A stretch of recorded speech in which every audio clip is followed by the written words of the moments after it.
Savez-vous quel terme possède la plus haute fréquence vibratoire en hébreu pour magnétiser l'abondance? Ce n'est ni une prière, ni une bénédiction récitée à la synagogue. Il s'agit d'un mot unique, composé de 7 lettres hébraïques, utilisé dans le secret des foyers juifs depuis des siècles pour déclencher un flux de richesses que le commun des mortels n'oserait même pas imaginer. Aujourd'hui, je vais vous révéler ce mot exact, la manière précise de le calligraphier et l'endroit stratégique où le glisser dans votre portefeuille pour que l'argent commence à se multiplier sous 72 heures. J'ai consacré plus de 40 années à l'étude des textes sacrés du Talmud et au mystère de la Kabbale. Mon grand-père était rabbin à Jérusalem, son père était en Pologne avant lui. Ce savoir circule dans le sang de ma famille depuis 7 générations. Soyez bien attentifs, ce que je m'apprête à vous transmettre ne se trouve dans aucun manuel de librairie. Vous ne l'entendrez dans aucune église, aucun séminaire de développement personnel, ni aucun cabinet de conseil financier. C'est une sagesse hermétique, transmise de rabbin à rabbin, de père en fils, depuis plus de 3000 ans. Mais aujourd'hui est un jour différent. J'ai décidé que ce secret était trop vital pour rester dans l'ombre. Notre monde traverse une crise sans précédent. Ces dernières semaines, l'inflation a ébranlé les économies mondiales. Des géants industriels licencient, des secteurs entiers s'effondrent, et des épargnes d'une vie s'évaporent en une nuit. Récemment, les marchés ont connu des turbulences qui ont envoyé une onde de choc à travers Wall Street et ce sont des millions de citoyens ordinaires qui en paient le prix fort. Les prix s'envolent, les salaires stagnent et l'individu moyen se retrouve pris en étau, asphyxié de toutes parts. Voici la vérité qu'aucun expert de la finance n'osera vous avouer. L'argent possède une dimension spirituelle. Si vous ignorez cette dimension, aucun budget, aucun investissement ni aucun labeur ne suffira jamais. Le secret que je vais vous dévoiler dans quelques minutes est d'une telle force que j'ai vu de mes propres yeux des gens passer de la détresse financière totale à une abondance soudaine en moins d'une semaine. Pas des mois, pas des années, mais quelques jours. Mais vous devez impérativement regarder cette vidéo jusqu'au bout. Si vous manquez un seul détail, particulièrement l'avertissement que je donnerai vers la fin, le rituel échouera. Pire, il pourrait se retourner contre vous. Alors, restez concentrés. Ce que vous apprenez aujourd'hui pourrait être la découverte financière la plus cruciale de votre existence. Laissez-moi vous ramener à l'origine de tout ceci. J'avais 14 ans. C'était au soir de Yom Kippour, le jour le plus saint du calendrier juif. Mon grand-père m'a convoqué dans son bureau. Je me souviens de l'odeur de vieux papier et de cire fondue. Il possédait un journal relié en cuir, toujours verrouillé dans un tiroir. Ce soir-là, pour la toute première fois, il l'ouvrit devant moi.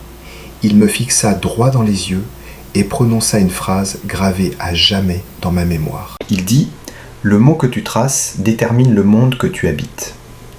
À 14 ans, je ne saisissais pas.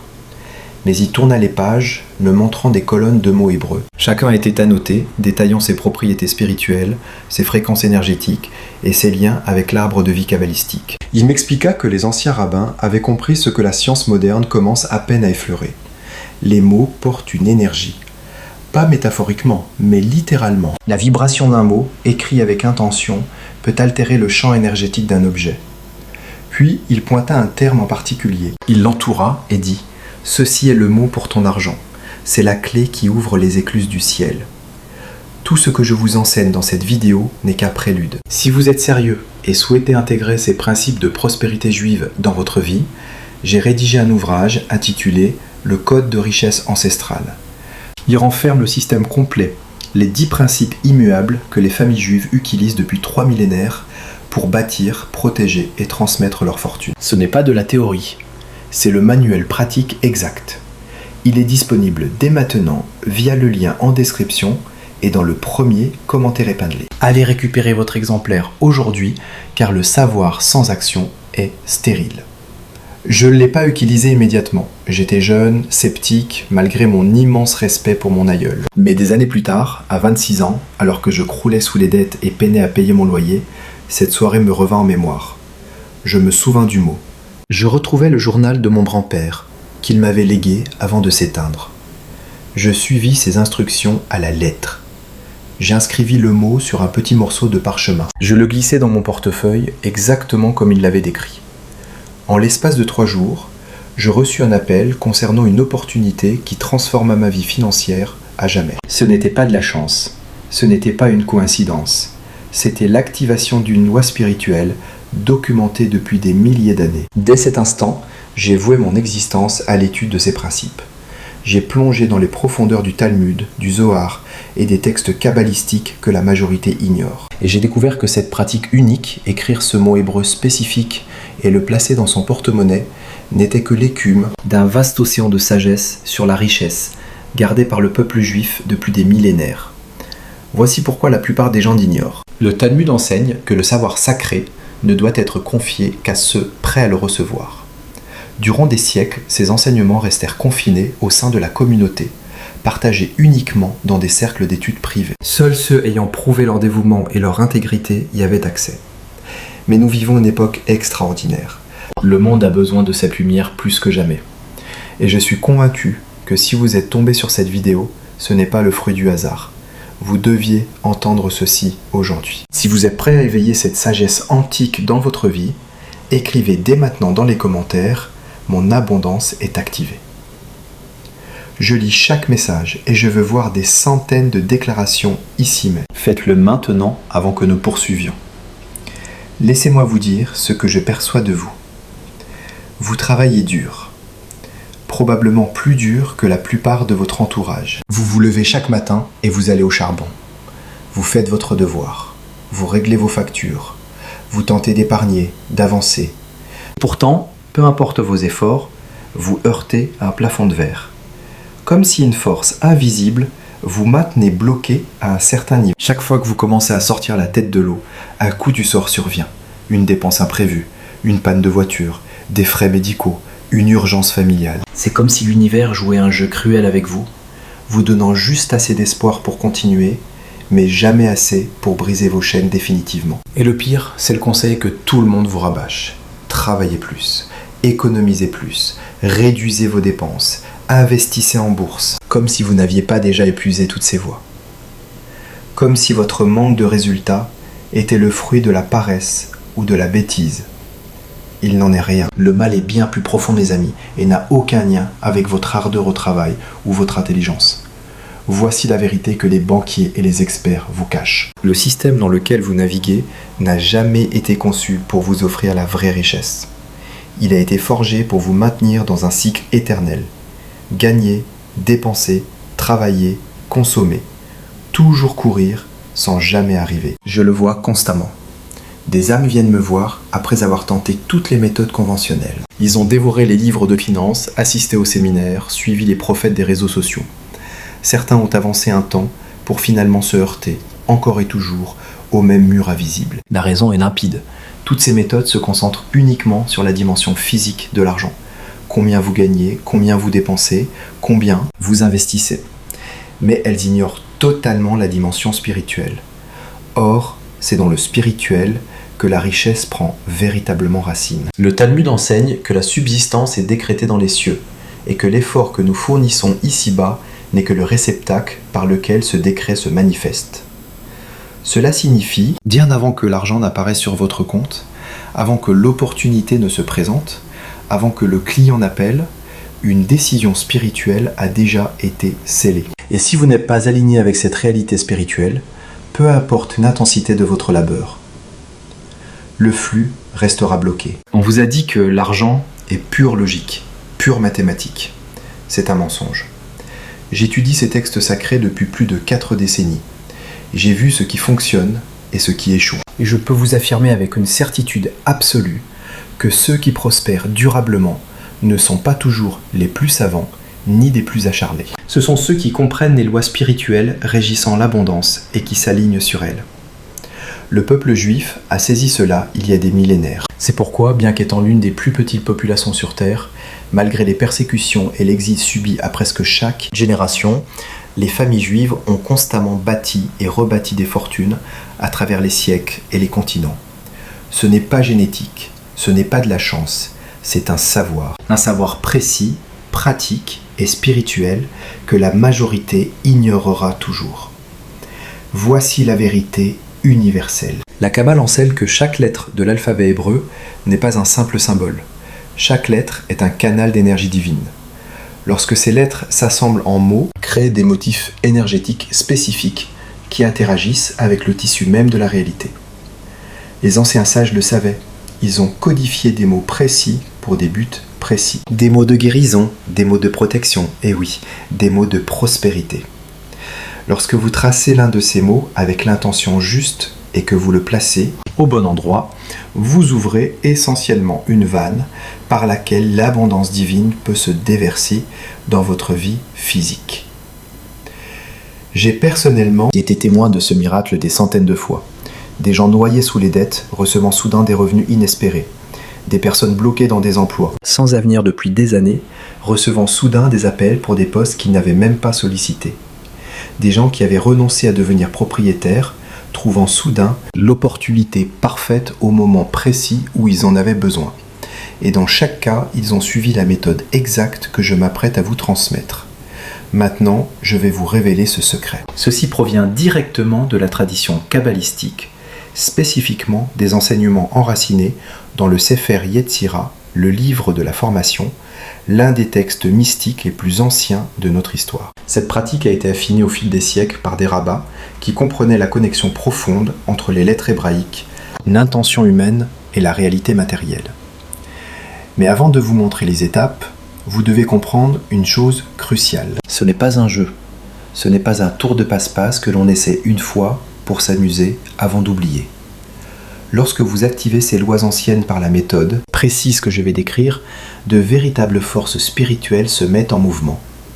De réels changements énergétiques s'opèrent et vous verrez des résultats concrets dans votre vie physique tant que vous suivez chaque étape à la lettre. Ce qui rend cette méthode différente de tout ce que vous avez essayé auparavant tient en 5 points. Premièrement, elle opère au niveau spirituel, traitant la racine du blocage financier plutôt que les symptômes. Deuxièmement, elle utilise les propriétés énergétiques précises de la langue hébraïque, dont le pouvoir transformateur est prouvé par des millénaires de pratique. Troisièmement, elle exige votre participation active et intentionnelle.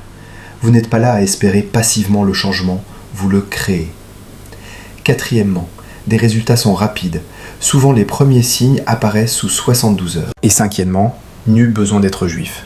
Nul besoin de formation spéciale. Nul besoin de parler hébreu. Il vous suffit de suivre mes instructions avec précision. Le Talmud enseigne que le Créateur a façonné le monde par la parole, par les mots, par les lettres. Ce n'est pas de la poésie. C'est le principe fondateur de tout ce que je vais vous montrer. Quand vous comprenez que les lettres sont des briques de la réalité, vous comprenez pourquoi écrire un mot spécifique et le placer à un endroit spécifique peut produire des résultats tangibles et mesurables dans vos finances. Avant de commencer, vous devez vous préparer mentalement et spirituellement. Il ne s'agit pas d'être parfait, mais d'être clair et intentionnel. D'abord, choisissez un moment où vous ne serez pas interrompu. L'idéal est tôt le matin, avant le lever du soleil si possible, mais impérativement avant d'avoir mangé ou bu quoi que ce soit. Il y a une raison à cela. Dans la Kabbale, les heures précédant l'aube sont considérées comme le moment où le monde spirituel est le plus accessible, où le voile entre les dimensions est le plus fin. Votre esprit est également plus réceptif durant ces heures, libre du bruit et des distractions de la journée. Deuxièmement, assurez-vous d'être calme. Si vous êtes en colère, anxieux ou émotionnellement turbulent, attendez un autre matin. L'énergie que vous apportez à cette pratique importe énormément. Vous programmez un objet spirituel et l'énergie que vous portez y sera incrustée. Troisièmement, posez votre intention clairement avant de débuter. Sachez exactement ce que vous activez. Vous ne mendiez pas pour de l'argent. Vous ne suppliez pas l'univers. Vous ouvrez un canal qui existe déjà et vous permettez à l'abondance de le traverser. Il y a une différence massive entre ces deux états d'esprit. Quatrièmement, faites confiance au processus totalement. Même si certaines étapes semblent inhabituelles, suivez-les précisément. Cette méthode fonctionne depuis des milliers d'années. Elle n'a pas besoin de vos modifications. Cela exige une foi inébranlable. Êtes-vous prêt ? Bien. Voici exactement ce qu'il vous faut recevoir. Le premier élément est le mot hébreu lui-même, dans sa puissance originelle. Le mot sacré que vous allez tracer est Parnassa. En hébreu, l'écriture se compose de lettres de feu. Ce terme désigne la subsistance, le gagne-pain, la prospérité matérielle. Mais dans la tradition secrète de la Kabbale, sa signification dépasse l'entendement humain. Parnassa n'est pas un simple mot, c'est une clé céleste. Chacune des lettres qui le composent correspond à une séphira spécifique, une sphère d'énergie sur l'arbre de vie kabbalistique. La lettre P est connectée à la bouche de la création, la puissance du Verbe divin. La lettre Resh est reliée à la tête, à la conscience supérieure, au cadre mental par lequel nous percevons la richesse. La lettre Nun est le lien avec la fidélité et l'endurance, cette capacité rare de maintenir l'abondance à travers les épreuves du temps. La lettre Samer est le pilier, le soutien de l'infrastructure divine qui maintient l'univers en place. Et la lettre E est le souffle du Créateur, la force animatrice qui donne vie à toute chose. Lorsque vous inscrivez ces lettres ensemble, dans cet ordre précis, vous ne faites pas qu'écrire un mot sur du papier. Vous construisez une antenne spirituelle qui capte l'énergie de la subsistance divine pour la diriger droit vers l'objet qui la contient.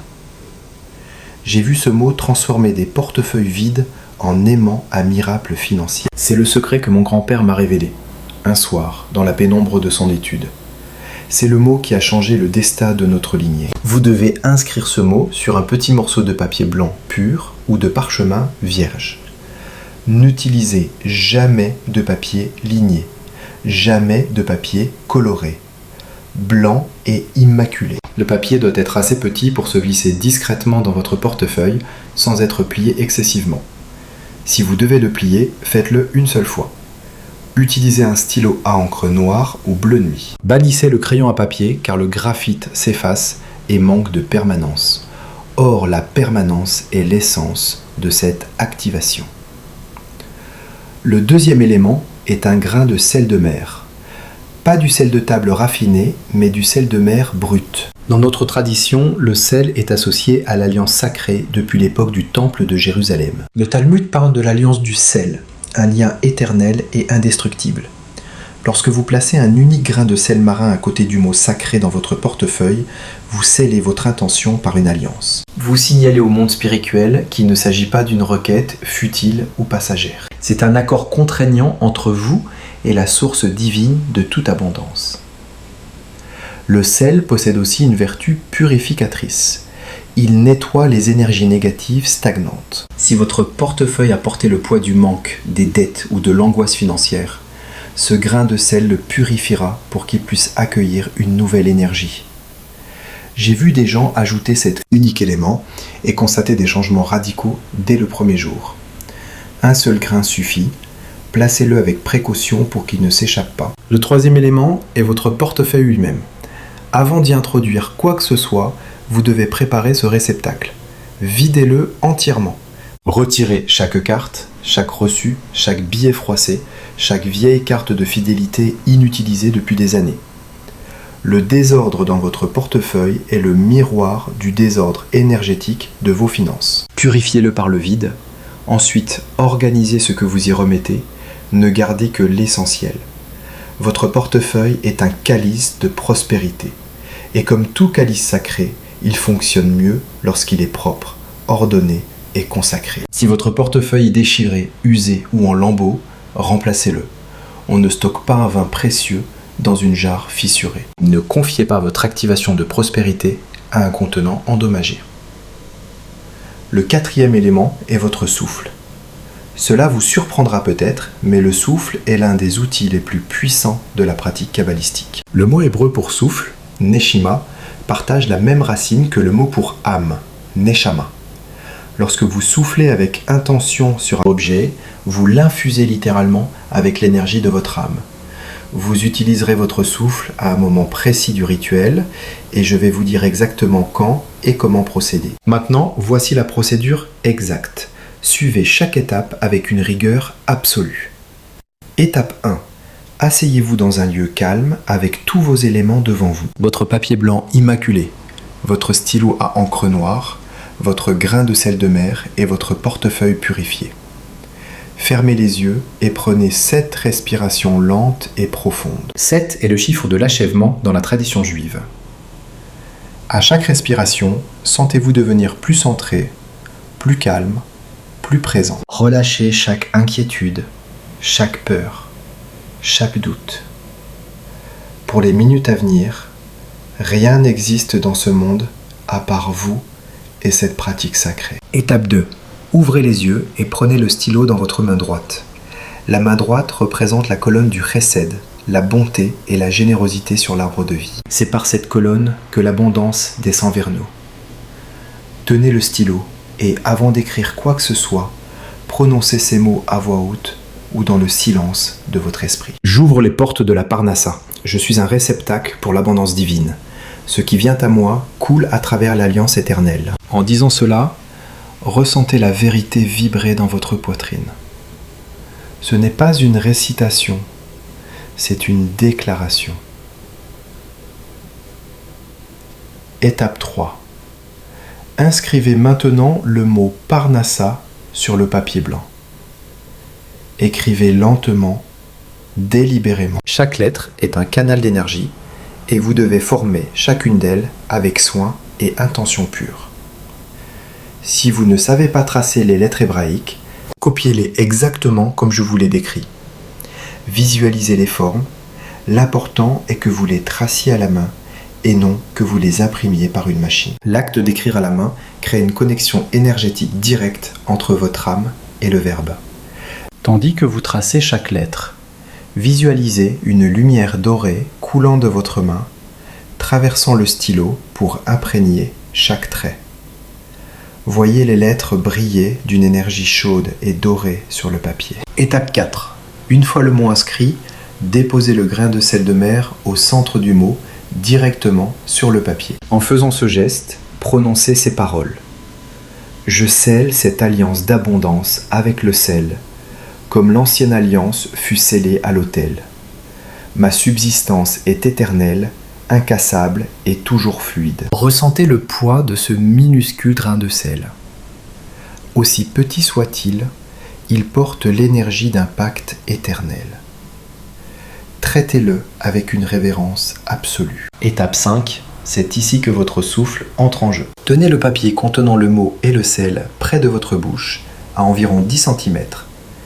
Inspirez profondément par le nez, et tandis que vous expirez lentement par la bouche sur le papier, visualisez votre souffle comme une lumière dorée et tiède, baignant le mot, activant chaque lettre, soudant le sel à votre intention.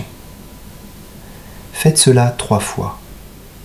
3 souffles, 3 activations. 3 est le nombre des patriarches, Abraham, Isaac et Jacob.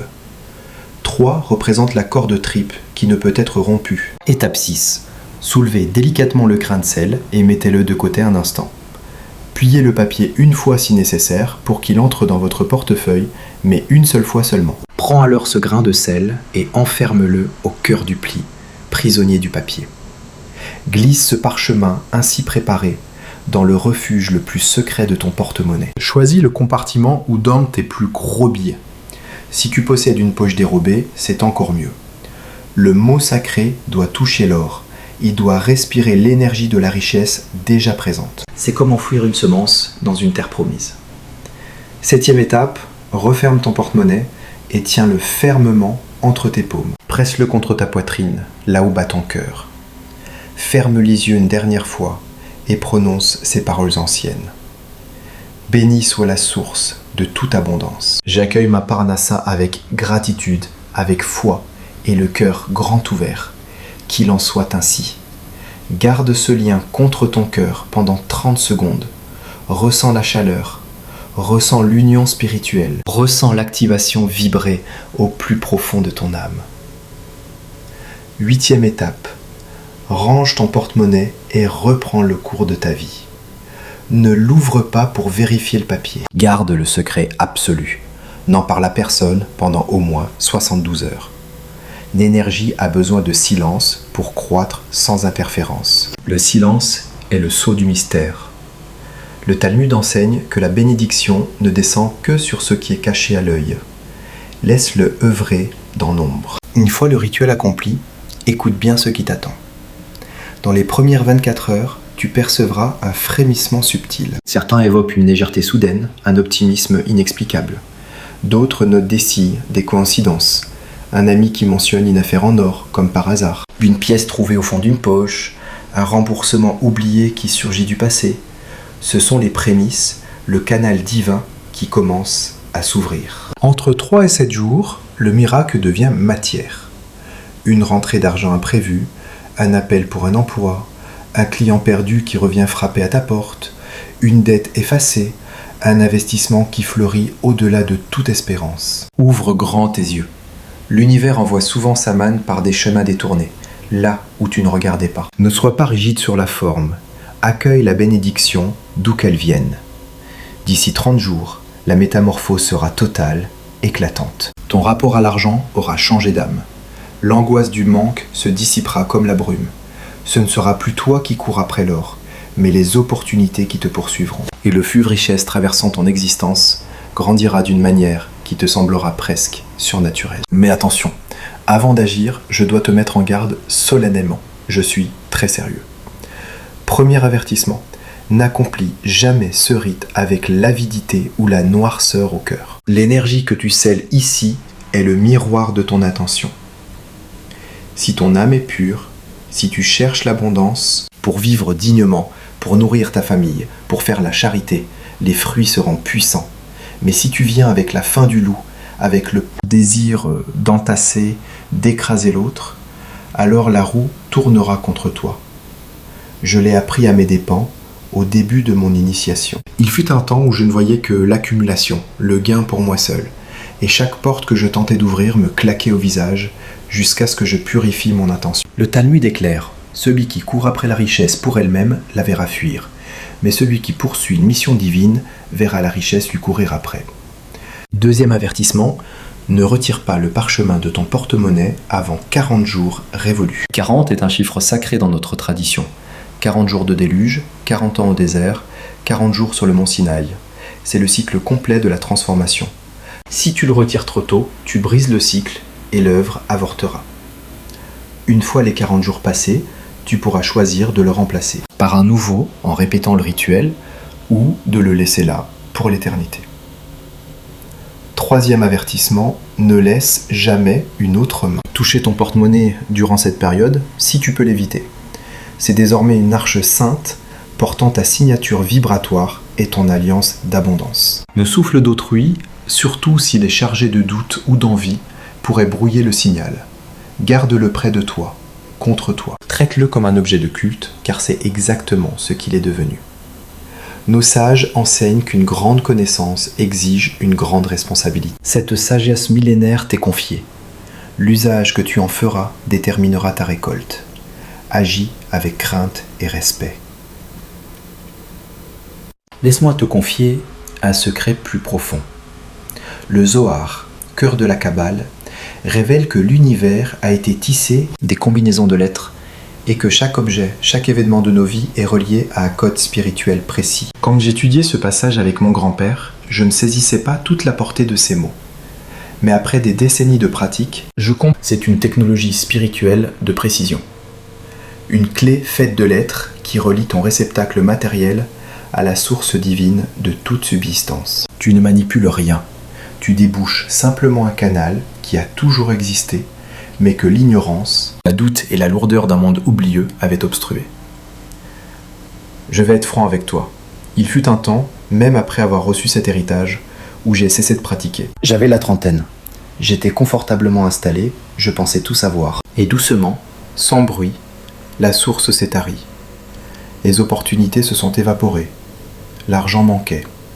J'étais perdu, possédant le savoir, mais ayant abandonné la voie. Puis un matin, avant l'aube, une force m'a rappelé. Je suis allé dans mon bureau, j'ai ouvert le vieux journal de mon grand-père et j'ai recommencé. J'ai tracé le mot, j'ai fait le rite, j'ai scellé l'alliance, et en 4 jours, un appel téléphonique a bouleversé ma destinée. Ce jour-là, j'ai juré de ne plus jamais rompre le lien. Et j'ai tenu parole. Depuis 40 ans,